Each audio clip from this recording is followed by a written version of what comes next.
¿Sabías que la escena más difícil que John Cena tuvo que filmar en Suicide Squad fue esta, donde come una simple empanada? La escena resultó tan complicada porque Cena tuvo que repetirla durante 36 veces. El actor que interpreta a Peacemaker recordó: hubo un día en el que filmamos en una azotea, donde todos estábamos comiendo. Tuve que comerme una empanada, y me encargué de intentar comer toda la empanada en una toma perfecta, pensando que quedaría genial, pero también fue un plano complicado para James. 36 empanadas después, lo hicimos bien. El actor aclara: sé que a nadie le importa, pero por favor, recuerden las empanadas. ¿Sabías que el personaje de Salma Hayek en Del Crepúsculo al Amanecer fue bautizado como Satánico Pandemonium en referencia a una de las películas mexicanas favoritas del guionista Quentin Tarantino? Es decir, Las Exorcista, Satánico Pandemonium, dirigida por Gilberto Martínez Solares allá por 1975. ¿Sabías que una de las escenas más complicadas de filmar en El Lobo de Wall Street fue donde el personaje de Leonardo DiCaprio y Margot Robbie tienen intimidad por primera vez? La escena requería la participación del perro de Naomi. Cuando digo perro me refiero al animal, no sean puercos. Y como el can no quería hacerla, tuvieron que poner trozos de hígado entre los dedos del pie de DiCaprio para que el perrito se animara a atacar. ¿Sabías que Michael Jackson estuvo a punto de interpretar a Spider-Man? El cantante era fan del personaje y quería hacer una película donde él diera vida a Peter Parker. Al proponer esto a Stan Lee, Lee le dijo que no podía vender solo a Spider-Man. El cantante debería comprar todo Marvel para juntos desarrollar el universo cinematográfico. A pesar de que la venta nunca se llevó a cabo, Stan Lee se quedó con ganas de ver a Jackson en el traje arácnido. En una entrevista tras el estreno de Spider-Man 1, Lee comentó: creo que lo hubiera hecho muy bien, pero debo decir que Tobey Maguire fue maravilloso. ¿Sabías que en la escena postcréditos de Wakanda Forever, cuando conocemos al hijo de T'Challa y Nakia, nos enteramos que su nombre es Toussaint? El nombre del príncipe Toussaint es un homenaje al revolucionario haitiano Toussaint Louverture, quien tuvo un papel indispensable en la liberación de la isla que se encontraba bajo el dominio francés. ¿Sabías que durante el rodaje del Hobbit, Ian McKellen rompió en llanto y estuvo a punto de renunciar a la actuación, pues al llegar al set y filmar sus escenas en pantalla verde dijo: no me convertí en actor para esto? El actor tuvo que hacer su trabajo frente a las fotografías de quienes interpretaban a los enanos de la Tierra Media. En verdad lloré, dijo en una entrevista. Desafortunadamente, el micrófono estaba prendido y todo mundo escuchó mi llanto. La buena noticia es que el crew decoró su camper al día siguiente con props del Señor de los Anillos. Inauguraron el día de Gandalf en el rodaje para mostrarle su amor, con lo cual el legendario actor hizo de tripas corazón y terminó su trabajo. ¿Sabías que para filmar esta escena en Terminator 2, James Cameron recibió la ayuda de Leslie Hamilton, la hermana gemela de su protagonista, Linda Hamilton, quien trabaja como enfermera y no tiene ningún interés en el mundo del cine? Fue la doble en la batalla final cuando el T-1000 adopta la forma de Sarah Connor.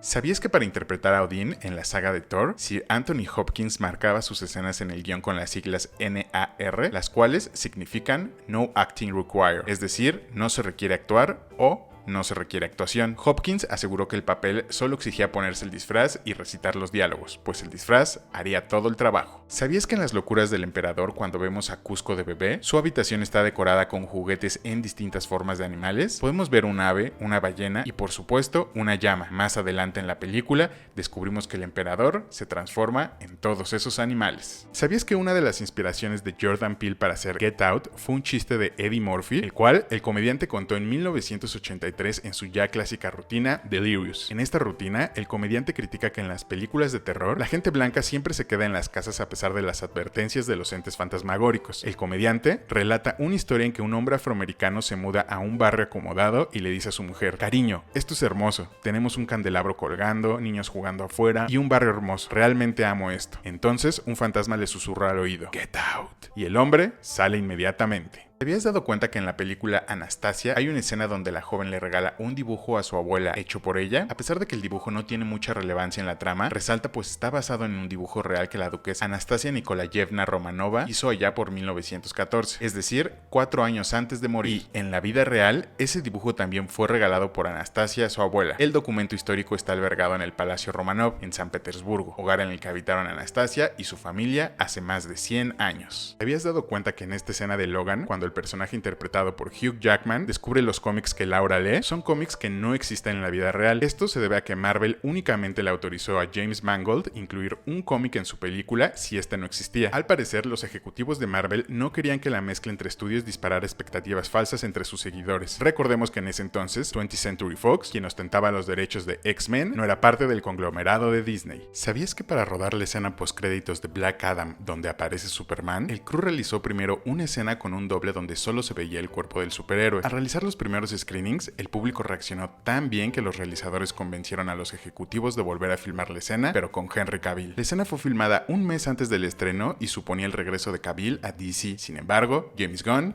tenía otros planes. ¿Te habías dado cuenta que en Paranorman hay una escena donde el personaje de Courtney invita a Mitch al cine y este último dice: vas a amar a mi novio, le encantan las chick flicks? Con esto, el personaje de Mitch se convirtió en el primer personaje abiertamente gay en una película infantil animada. El crédito por la inclusión es para los estudios Laika, antes llamados Wilmington Studios, quienes llegaron varios años antes que Disney al tema de la inclusión. La película obtuvo la nominación a Mejor Película Animada tanto en los premios BAFTA como en los premios Oscar, pero en ambos perdió contra Brave de Pixar. ¿Sabías que el título de Baby Driver está inspirado en la canción homónima de Simon & Garfunkel? La canción apareció en el álbum Bridge Over Troubled Water, allá por 1970, y en la película podemos escucharla en los créditos finales. La música fue un elemento clave de inspiración para Edgar Wright, la cual adquiere mucha relevancia para el desarrollo del personaje y la trama, de la que sin duda es una de sus mejores películas. ¿Sabías que en Venom 2, Tom Hardy tiene un crédito como escritor de la historia? A pesar de que el guión final fue escrito por la guionista Kelly Marcel, Hardy ayudó a armar la trama de la cinta. La guionista reveló: está comprometido al 100% con todo lo que hace, está casado con Venom, le encanta este personaje, está muy involucrado en lo que cree que debería suceder. Por ello, a pesar de que el actor no escribió el guión o los diálogos, decidieron acreditarlo como parte del equipo que desarrolló la historia. ¿Cuánto costó el boleto de cine más caro de la historia? Allá por 1978 los chavos de Monty Python estaban preparando su tercera película. Unos días antes del rodaje a los ejecutivos del estudio se les ocurrió leer el guión y decidieron que ni en broma iban a producir una película tan escandalosa. El guión contaba la historia de un hombre que nació en un pobre pesebre junto al mismísimo Jesús de Nazaret, lo que provocaba que lo confundieran con el Mesías durante toda su vida. El comediante Eric Idle, miembro de los Monty Python, llevó entonces el guión a su amigo George Harrison, quien era fan de los comediantes y quedó encantado con el proyecto. El Beatle desembolsó la cantidad de $4 millones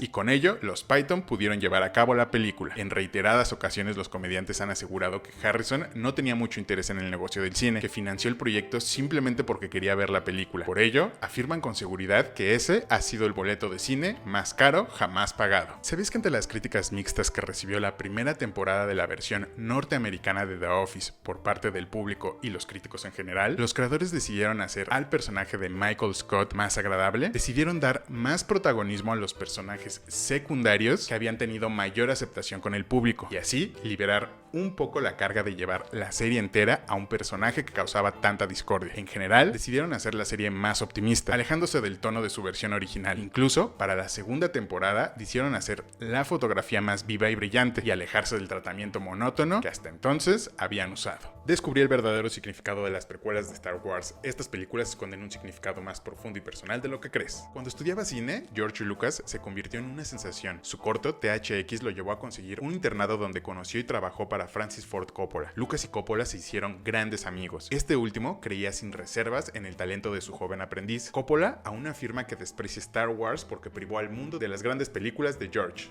Para él, George es el cineasta más talentoso que jamás ha conocido, una especie de elegido que iba a revolucionar el cine. Por ello, cuando fundaron el estudio American Zoetrope, su primera película fue el largometraje basado en el corto de Lucas. El largometraje fue un fracaso financiero, la compañía y sus proyectos estaban en peligro, lo que obligó a los cineastas a trabajar por encargo. Los rodajes de sus siguientes películas atormentaron a George por todas las peleas que perdió contra los estudios. Entendió que para tener los recursos de un estudio sin ninguna de sus restricciones, él mismo debería convertirse en un estudio. Después del éxito de Star Wars y la fortuna que Lucas amasó con las licencias, parecía que había triunfado. Sin embargo, las responsabilidades que su éxito comercial le trajeron lo alejaron para siempre de las películas que anhelaba hacer. Si hacemos un paralelismo con las precuelas, podemos encontrar el camino hacia el lado oscuro de Anakin, el más poderoso de los Jedi, como un símil del camino de George, ese joven cineasta, el más talentoso de todos, que buscaba libertad creativa y se convirtió en un empresario.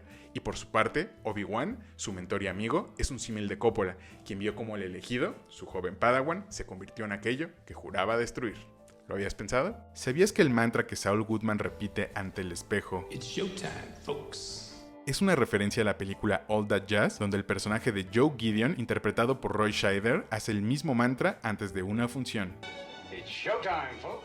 En un video anterior les platicamos por qué para Scorsese los errores de continuidad en Goodfellas no eran importantes, pues el cineasta había privilegiado la actuación de sus intérpretes y la emoción de la escena sobre un tema técnico como lo es la continuidad. Esto no es ocurrencia de Scorsese, de hecho es una teoría que el legendario editor Walter Murch ha logrado condensar en su regla de 6. Murch realizó una jerarquía de prioridades para saber cuándo y dónde realizar el corte de un plano al siguiente. Aquí sus criterios. 1. Hay que ser fiel a la emoción del momento. 2. El corte debe avanzar la historia. 3. Debe ocurrir en el momento que es rítmicamente interesante y adecuado. 4. Debe respetar la línea de la mirada, la ubicación y el movimiento del centro de interés del espectador dentro de la imagen. 5. Debe respetar la gramática de las 3 dimensiones. Y por último, debe seguir la continuidad tridimensional del espacio.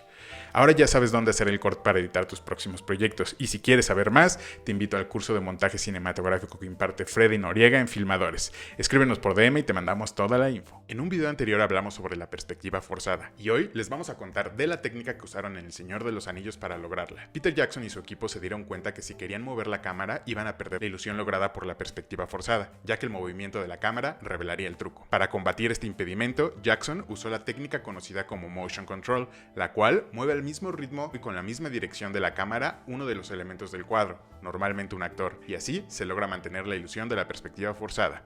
Si quieres hacer esta técnica en tus proyectos con éxito, debes tomar en cuenta que los actores deben tener referencias visuales claras, ya que su mirada no está en el rostro de su contraparte como en una escena normal.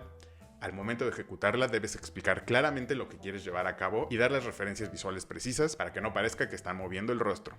Si quieres saber más, únete a Filmadores. Antes de morir, el padre de Rhea Seehorn, la actriz que interpreta a Kim Wexler en Better Call Saul, le dijo que no cometería el mismo error que él, que no muriera sin haber perseguido sus sueños. Por ello, decidió convertirse en actriz.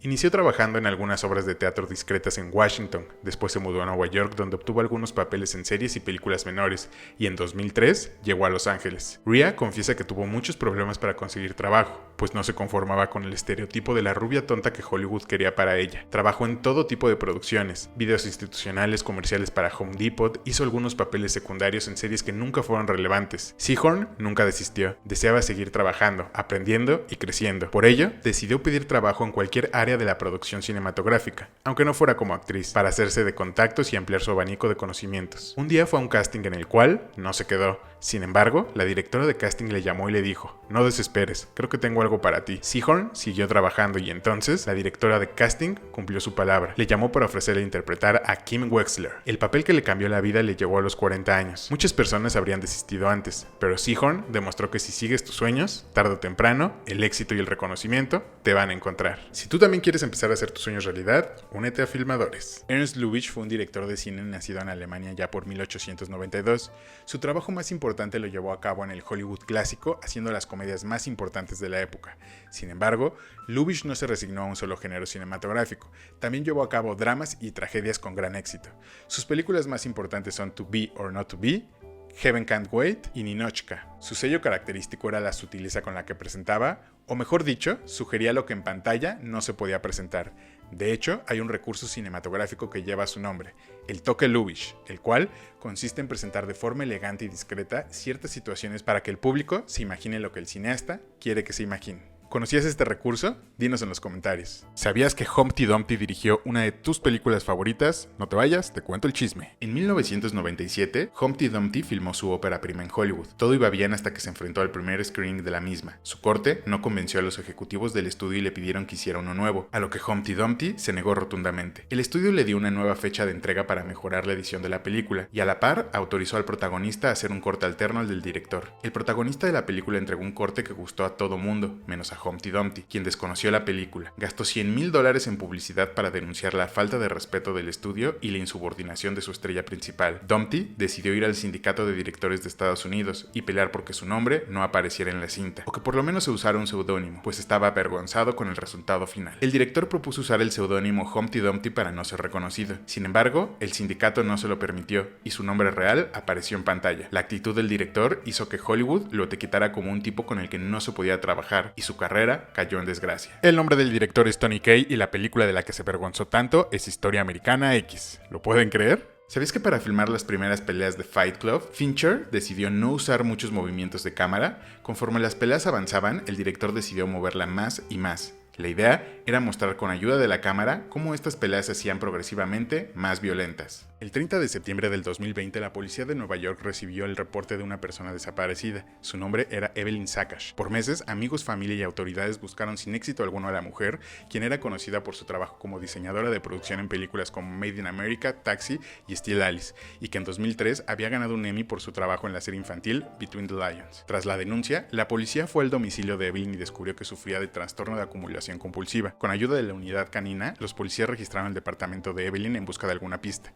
No encontraron nada. Pasaron meses desde su desaparición hasta que, por órdenes del Departamento de Sanidad de Nueva York, su hermana fue obligada a limpiar la residencia. El 30 de marzo del 2021, la hermana de Evelyn entró a hacer la limpieza. Alrededor de las 4:15 de la tarde, mientras limpiaba la cocina, encontró el cuerpo momificado de Evelyn, quien yacía debajo de una enorme pila de basura. Se cree que Evelyn sufrió un infarto mientras comía. Al intentar pedir ayuda, las pilas de basura que tenía a su alrededor cayeron sobre ella. Por ello, los medios la han bautizado como la acumuladora de Queens. ¿Conocías esta historia? Cuéntanos en los comentarios. ¿Sabías que el rodaje de Eraserhead duró 5 años? La producción de la ópera prima de David Lynch tardó tanto en completarse debido a la gran atención del cineasta a los detalles y los problemas de financiamiento que tuvieron. Sin embargo, creo que todos podemos decir que definitivamente valió la pena. ¿No lo crees? Después de haber filmado un cortometraje que tuvo una exitosa ruta de festivales, Robert Rodríguez decidió filmar su primer largo. Juntó $7,225. La mitad de ese dinero lo juntó siendo conejillo de indias en experimentos clínicos. Y con sus amigos se aventó a hacer El Mariachi. La película fue filmada con un cast y crew completamente amateur. La idea de Rodríguez era vender la película directo al mercado de videohome mexicano, para así conseguir dinero y hacer otra película más profesional. Sin embargo, tras ser rechazada por todos los distribuidores de videohome y por el buen recibimiento que la película tuvo en festivales, los ejecutivos de Columbia Pictures la compraron, invirtieron $200,000 para hacer mejoras en la postproducción y la distribuyeron. El Mariachi fue un éxito rotundo, se convirtió en la película más barata en ganar $1 millón en taquilla y lanzó la carrera de Rodríguez. En 2011, este pequeño videohome fue seleccionado por la Biblioteca del Congreso de Estados Unidos para su preservación por su relevancia estética, histórica y cultural. Una de las herramientas más socorridas en la actualidad por cineastas y creadores de contenido son los drones. ¿Pero quién los inventó? El nombre del creador es Abraham Karem, un ingeniero nacido en Bagdad, quien fue el pionero en la aviación no tripulada. Aunque fue inventada con propósitos militares, el uso de drones evolucionó hasta lo que hoy conocemos. A pesar de que los primeros vehículos aéreos no tripulados se desarrollaron durante la Primera Guerra Mundial, fue hasta 1994 cuando el primer dron militar hizo su debut en los aires. Su nombre era MQ-1 Predator, el cual fue utilizado para realizar trabajos de vigilancia durante la Guerra de los Balcanes. Cuando tenía 21 años, Kevin Smith estudiaba cine en Vancouver Film School. Dejó la escuela después de solo 4 meses, pues decidió que en ese periodo había aprendido todo lo necesario para hacer una película y prefería ahorrarse la colegiatura e invertirlo en su ópera prima. Sacó muchísimas tarjetas de crédito y en total juntó $27,575 para la producción. Escribió un guión sobre el día en la vida de 2 jóvenes que trabajaban en una tienda de conveniencia como cajeros, basándose en su propia experiencia como cajero de una de ellas. Contactó a 2 de sus amigos de la escuela quienes lo ayudaron a producir la cinta y contrató a sus amigos de la infancia para que la protagonizaran. Además, filmó la cinta en su lugar de trabajo. Smith inscribió su película en Sundance, donde ganó el Filmmakers Trophy, lo cual hizo que Miramax adquiriera la película y la llevara a Cannes, donde ganó el premio de la Juventud y el premio de la Semana de la Crítica. Clerks, de Kevin Smith, recaudó $3 millones en taquilla y se convirtió en un clásico de culto de cine independiente. ¿Y tú? ¿Ya viste esta película? 2 adolescentes descubren que un cavernícola está enterrado en el patio trasero de la casa de uno de ellos. Deciden descongelarlo y al hacerlo, se dan cuenta que el cavernícola sigue vivo. Esta es la premisa de Encino Man, también conocida como California Man o como le llamaban en Canal 5, un cavernícola adolescente, la cual fue un éxito moderado en taquilla, pero también fue la primera película protagonizada por Brendan Fraser, quien poco tiempo después saltó a la fama interpretando a George de la Selva, para después alcanzar el éxito en la taquilla con el personaje de Rick O'Connell en la saga de la momia. ¿Pero por qué desapareció de los reflectores Brendan Fraser? Te cuento en otro video. ¿Cómo proyectar una película en Cannes? Excelente pregunta, y aunque usted no lo crea, para proyectar una película en Cannes únicamente debes estar al pendiente de su página y del lanzamiento de su convocatoria. En ella están las bases que son relativamente sencillas de cumplir. Algunos de los requisitos son que la película haya sido filmada durante los 12 meses anteriores al certamen, que no haya sido estrenada en ningún otro festival, que no esté disponible en ninguna plataforma digital, que tenga una duración mayor a 60 minutos y que entregues la película en alguno de los soportes permitidos por el festival, como 35 mm, DCP, Blu-ray, etc. Tengo que aclarar que no cualquier película se exhibe en Cannes. Su selección oficial se conforma por películas que representan a la crema innata de la cinematografía mundial, es decir, que tienen un estudio o institución gubernamental o educativa que las respalde. Es común que algunas de las películas que se presentan hayan llegado por invitación expresa del festival. El motivo de esto es que el certamen siga proyectando lo mejor de lo mejor cada año. Mi recomendación es que en lugar de estar pensando en Cannes, deberíamos de ser honestos con nuestro trabajo. Yo creo que es mejor inscribir nuestras películas en festivales donde tengan una oportunidad de destacar, de encontrar su camino y a su público, y que nos ayuden a dar el siguiente paso en nuestras carreras como cineastas. Tal vez tus primeros trabajos no se proyecten en ese certamen, pero recuerda, una película no define la obra de un cineasta. Lo que buscamos es dejar un cuerpo de trabajo, y para eso no necesitamos la aprobación de Cannes. ¿Por qué nunca recibiste tu credencial de reportero Bisbirige? Bisbirige fue un noticiero infantil creado en los 90 y producido por Canal 11, donde se realizaban distintas actividades didácticas y se trataban temas de interés para la infancia noventera de México. Sus reportajes eran realizados por niñas y niños y por ello, el canal decidió lanzar una promoción donde pedía a sus espectadores que mandaran su nombre y datos para recibir una credencial que lo acreditara como reportero o reportera Bisbirige. Sin embargo, dichas credenciales nunca llegaron a los usuarios y 20 años después se revela la causa de que nos rompieran el corazón. Plutarco Asa, conductor de la serie, reveló en una entrevista para Exa que lo que pasó fue que el canal se vio completamente sobrepasado con las miles de solicitudes recibidas. Recordemos que Canal 11 es un canal de televisión pública mexicana, cuya infraestructura es limitada y que de pronto tuvo este hit con el público infantil. Por ello, la producción no tuvo la capacidad de enviar tu credencial. Así que no fue tu culpa. Reportó para Filmadores, Alberto. ¿Sabías que Andur Bashi es el director de cine más prolífico de la historia? Se estima que el director de origen indio realizó alrededor de 558 películas. Sin embargo, es prácticamente un desconocido.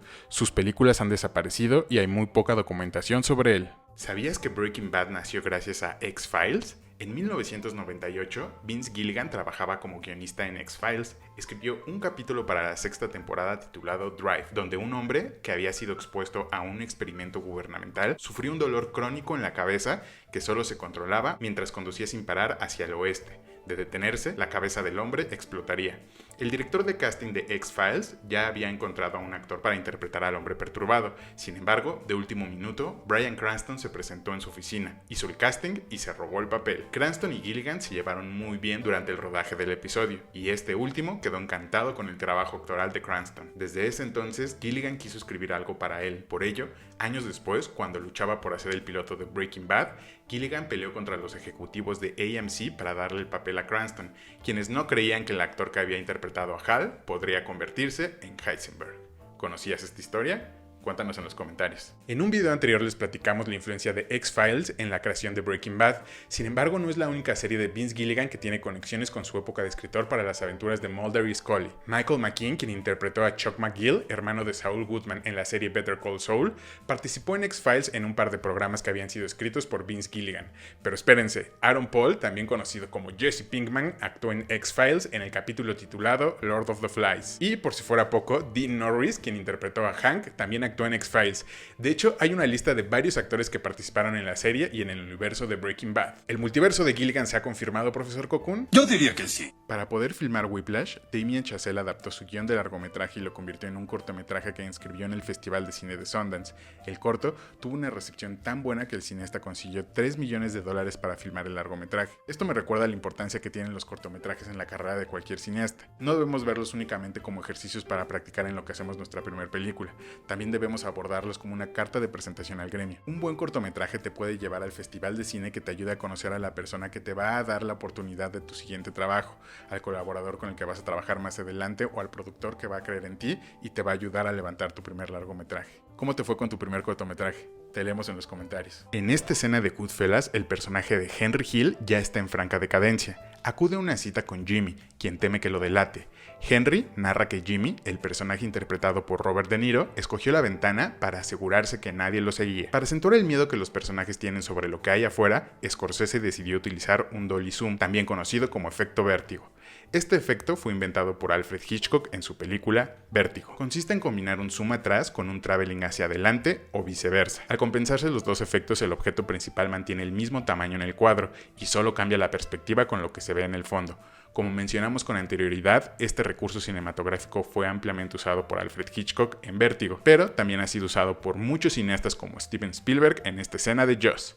o como Scorsese en Goodfellas. Ahora sí, ya sabes cómo hacerlo para cuando lo quieras aplicar en tus películas. Cuando se estrenó Fear and Loathing en Las Vegas, Gilliam declaró que quería hacer la mejor película de la historia y al mismo tiempo la peor película que jamás hubieras visto. Es decir, quería una película que polarizara a los espectadores. La película recibió críticas mixtas en su estreno. Gilliam compitió por la Palma de Oro, pero la película fracasó en taquilla. Depp ganó el premio a mejor actor extranjero por el Sindicato Ruso de Críticos y a su vez recibió una nominación a los Stinker Bad Movie Awards. Con estos resultados tan extremos, creo que Gilliam logró su cometido. ¿Y tú? ¿Eres de los que ama u odia esta película? En una entrevista le preguntaron a Toni Collette por qué le apasionaba actuar, a lo que ella respondió: no sé por qué hago lo que hago. Hace mucho dejé de entender por qué actúo.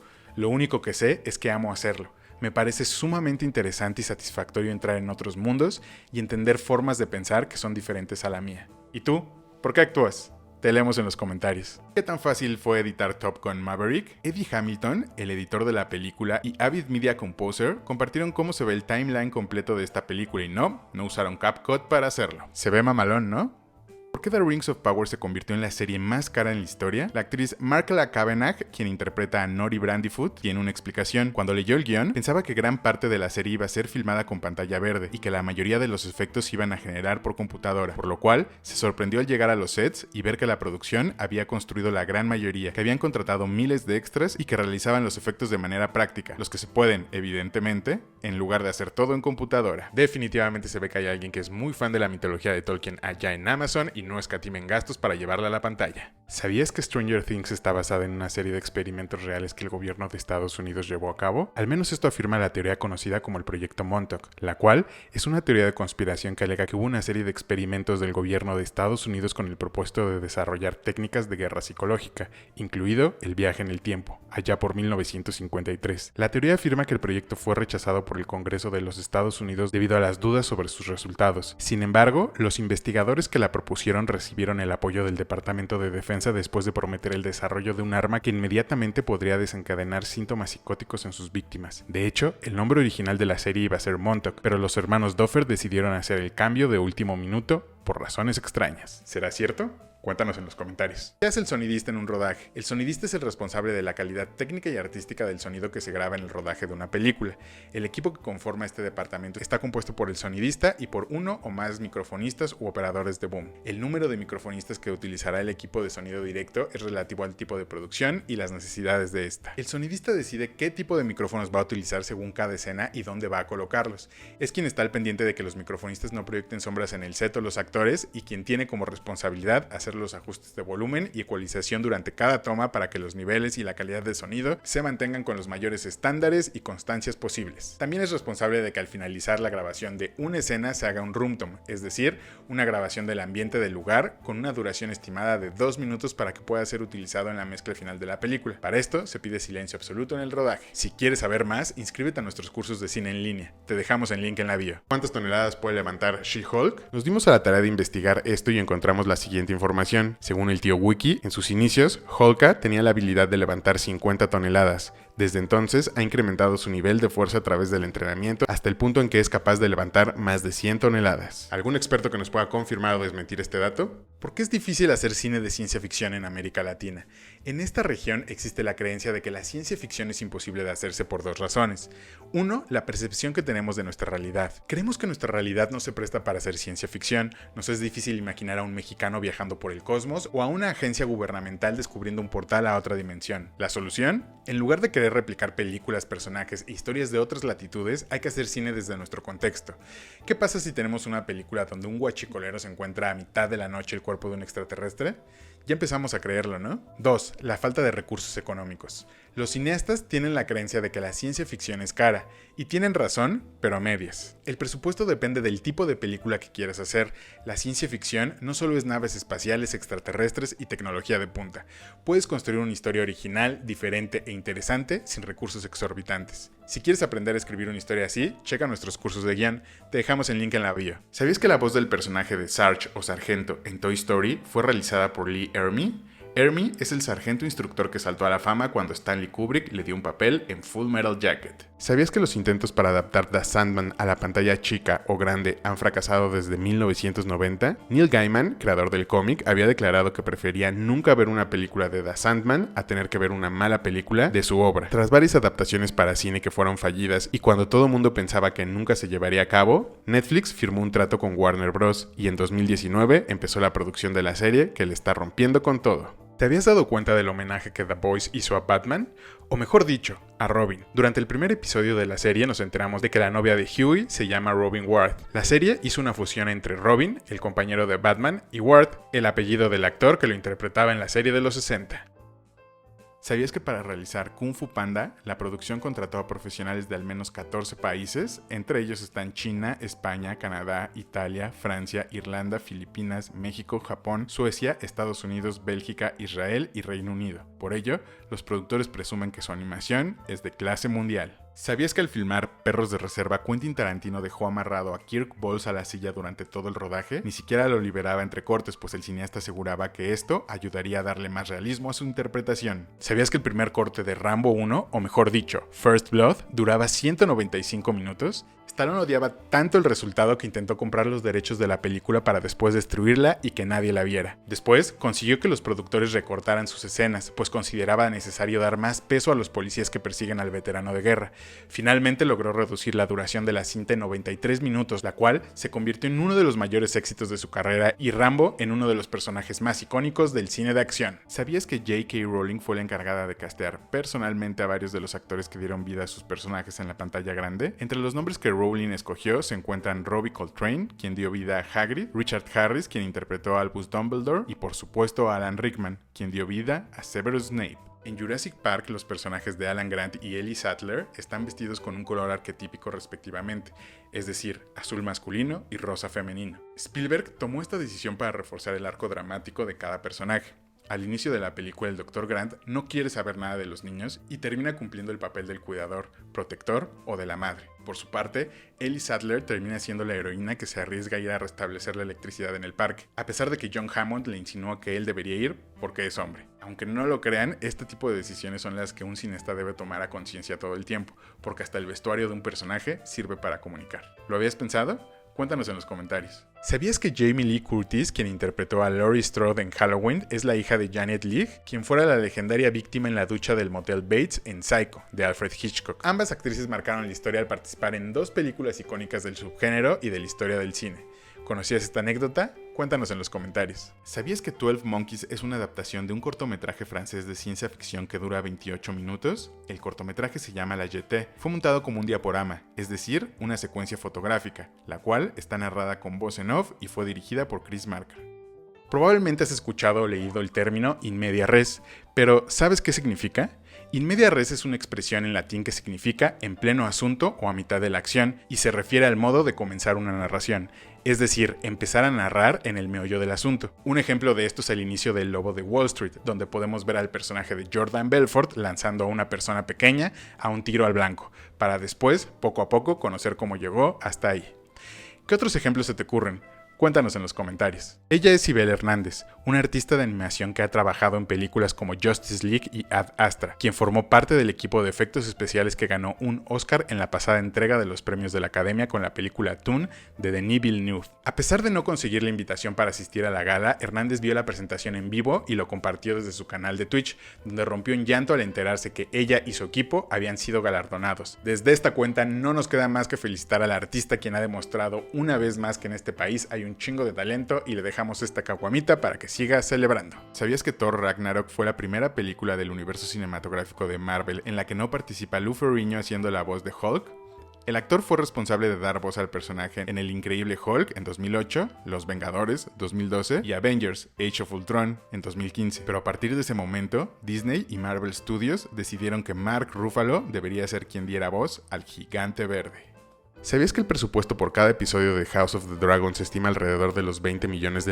Esto es según una fuente cercana a la producción, quien aseguró a Variety estos costos. Aunque suenen escandalosos, esos números puede que sean ciertos, pues se estima que HBO ha gastado $200 millones en su campaña de marketing para promocionar la serie. Help fue la segunda película protagonizada por los Beatles, la cual fue dirigida por Richard Lester. De la cinta se desprende un álbum con el mismo título que incluye algunas de las canciones clásicas del cuarteto de Liverpool. A pesar de que la película se ha convertido en un icono para los Beatlemaníacos, ningún miembro de la banda disfrutó del rodaje, y mucho menos el resultado. John Lennon llegó a declarar su molestia porque no se le permitió ningún tipo de ideas para la realización de la misma, y sentía que habían sido extras en su propia película. ¿Eres fan de esta cinta? Te leemos en los comentarios. Noel Guglielmi es un actor norteamericano que ha ganado relevancia por interpretar constantemente el estereotipo de un pandillero latino a lo largo de su carrera en Hollywood. Su filmografía está llena de personajes que tienen bastantes similitudes en cuanto a su descripción: pandillero, cholo y gángster. Pero lo que más ha llamado la atención de la banda cinéfila es que varios de estos personajes estereotípicos incluso comparten el mismo nombre, es decir, Héctor. Por ello, varios cinéfilos agarraron el mame del Héctorverse en distintos grupos de cine. Sin embargo, hay algunos que utilizan esto como ejemplo de la mala representación que se le da a los latinos en la meca del séptimo arte. ¿Ustedes qué opinan? ¿Se ha confirmado el Héctorverse? Cuéntanos en los comentarios. Cuenta la leyenda que en la película North by Northwest, Hitchcock hace un doble cameo. El primero es el que todos conocemos, el del autobús que le cierra la puerta en la cara. El segundo es un supuesto cameo de Hitchcock vestido de mujer, esperando a que el encargado le revise su boleto de tren. En algún momento, el diario The Telegraph retomó esta historia comentando lo siguiente: sabemos por algunas de las biografías de Hitch que no era reacio a disfrazarse de mujer para divertir a los huéspedes en su casa. La leyenda adquirió relevancia por esta foto. Es probable que haya existido una mujer casi idéntica a Hitchcock, pero preferimos la teoría del cameo oculto, que tal vez el director no reveló por motivos de censura o simplemente porque le pareció divertido guardar el secreto. Recordemos que el humor era otro de los sellos distintivos del cineasta británico. ¿Coincidencia? No lo creo. Satyajit Ray fue un cineasta indio considerado uno de los artistas más destacados del siglo pasado, quien dirigió 37 películas. Ray era muy minucioso con su trabajo. Escribía, dirigía, hacía casting, desarrollaba las partituras de sus obras, operaba la cámara y hasta llegó a diseñar los créditos de sus cintas. Dentro de su filmografía resalta la trilogía de Apu, una serie de películas realizadas entre 1956 y 1960 que relatan la infancia, educación y madurez de un joven bengalí a principios del siglo XX. Y sí, como seguramente ya habías deducido, el funado personaje de Los Simpson le debe su nombre al protagonista de la trilogía de Satyajit Ray. ¿Ya conocías a este cineasta? Cuéntanos en los comentarios. Iñárritu llama racistas a sus críticos. Bardo, su nueva película, se estrenó en Venecia, donde recibió varias críticas que la calificaban de pretenciosa, narcisista y autocomplaciente. Por ello, en una entrevista para Los Angeles Times, el director mexicano dijo que esas críticas tenían un origen racista. Iñárritu comentó: te puede gustar o no, esa no es la discusión, pero para mí hay una especie de trasfondo racista en el que, como soy mexicano, soy pretencioso. Si no entiendes algo, no necesitas culpar a nadie. Si fuera de Dinamarca o sueco, sería un filósofo, pero como lo hice de una manera poderosa visualmente, soy pretencioso porque soy mexicano. ¿Qué opinas de las declaraciones de Iñárritu? Te leemos en los comentarios. ¿Cómo se filma una persecución en coche? Alfred Hitchcock decía que el gran problema con las persecuciones en Hollywood era que se enfocaban en la espectacularidad de los autos y de las acrobacias, en lugar de enfocar su atención en las personas que participaban en ellas. Si vemos una película como Rápidos y Furiosos, nos encontramos que se sostienen gracias a la espectacularidad. Se tratan sobre quién mama más, por eso ya estaban al espacio. Si observamos la persecución en The Batman, la mayor parte de los emplazamientos están dirigidos desde el que ve, ya sea el pingüino o Batman, lo que ve y su reacción. De hecho, si la miramos con atención, muchos de los choques y momentos más espectaculares están filmados desde dentro de los coches, desde el retrovisor o se ven en segundo plano, pero siempre teniendo al personaje en primer plano, porque para Reeves, el personaje es lo interesante. ¿Quieres aprender a hacer cine? Inscríbete a nuestros cursos de cine en línea, te dejamos el link en la bio. A pesar de no ser basada en una historia real, The Black Phone está inspirada en hechos reales que el guionista y director Scott Derrickson vivió en su infancia. El director afirma: crecí en una zona del norte de Denver que era bastante violenta, mucho acoso escolar, muchas peleas, muchos niños que se agravan todo el tiempo. También fue justo después de que Ted Bundy pasara por Colorado, matando gente, y los asesinatos de Manson acababan de ocurrir. Cuando tenía 8 años, mi amigo de al lado llamó a la puerta de mi casa y dijo: alguien ha matado a mi madre. Y sí, la madre de mi amigo de al lado fue asesinada. El body horror u horror corporal es un subgénero cinematográfico que se caracteriza por mostrar alteraciones grotescas del cuerpo humano, las cuales son consecuencia de una pérdida de control consciente sobre el cuerpo a través de mutaciones o enfermedades que incluyen una transformación incontrolada de los personajes centrales de la obra. David Cronenberg es considerado como uno de los mayores representantes de este subgénero. Algunas de sus películas más representativas son Rabbit, La Mosca y Videodromo. ¿Sabías que para filmar la polémica escena conocido como Herogasm, la producción de The Boys contrató a más de 40 extras y coordinadores de intimidad, quienes completamente desnudos grabaron la escena sexual durante 5 días seguidos? Algunos de los props que había en el set eran una gran variedad de juguetes sexuales y hasta un pulpo animatrónico. Todo sea por el arte.